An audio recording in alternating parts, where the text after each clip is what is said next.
And I think many of the scouts, Howard, are extremely interested in Jayson Oweh and how he would perform in the weight room. He's one of these guys who is referred to as kind of an athletic freak.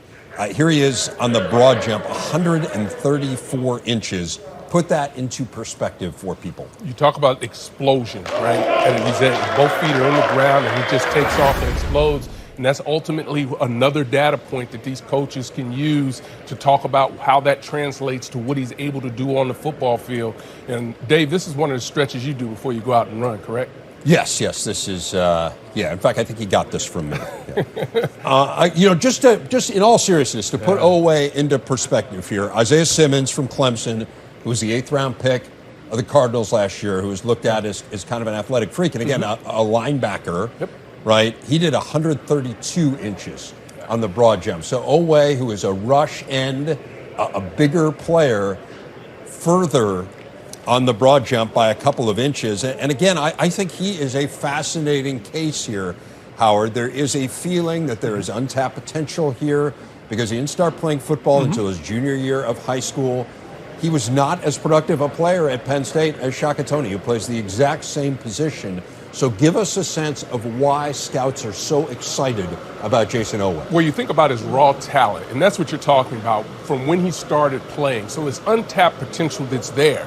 So they know that they can get it out of him. His ceiling is still very high as a football player, and his athleticism shows you that. So now it's a matter of how much of that athleticism can translate to the football field. And we really didn't get a great opportunity to see that during the season. So one of the things that's going to be important for him to do is communicate, well, why didn't it happen? When they talk to these coaches, why wasn't he as productive as he needed to be? Again, these are things that have to be answered, and I'm sure he'll be able to take care of that, and the coaches will be able to answer those questions as well. But again, it's just one more data point when you look at the numbers that he's putting up. He's doing an outstanding job thus far. So give us a sense of where he projects. Is this an outside linebacker in a 3-4 scheme? Can he put his hand in the ground in the NFL? What's the sense of where he is? And I think later on today when we see the field work, those are some of the things he'll have a chance to be able to show. But you look at his physical build, he's an outside linebacker, a guy that you think can be rangy, be able to rush the passer, put his hand in the ground,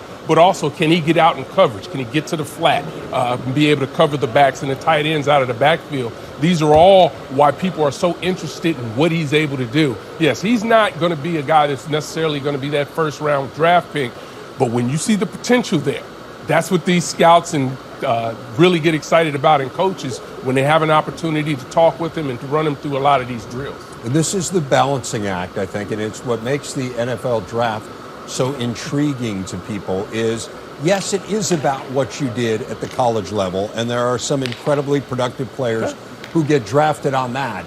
But then there's also this notion of, and it's a word I think we hear in the NBA draft as well, upside. Yeah. What's your upside? Have certain players tapped out their potential? Have they maxed out as football players? Do you kind of know what you're getting?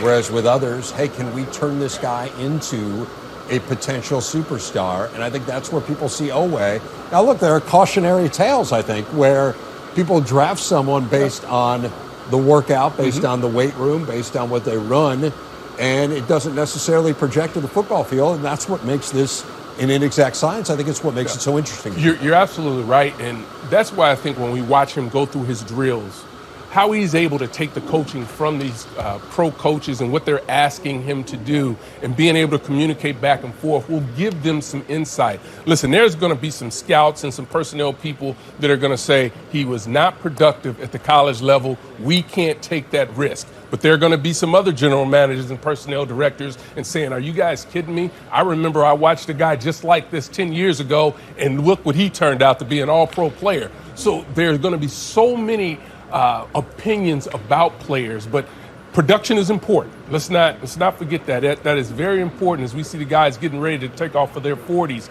But if you have a guy that's able to go out and really can help you, not only on the defensive side, but you believe can help you in special teams while he continues to develop as a player, you're going to take a shot on it. And whether that's a 4th round, 5th round pick, you never know.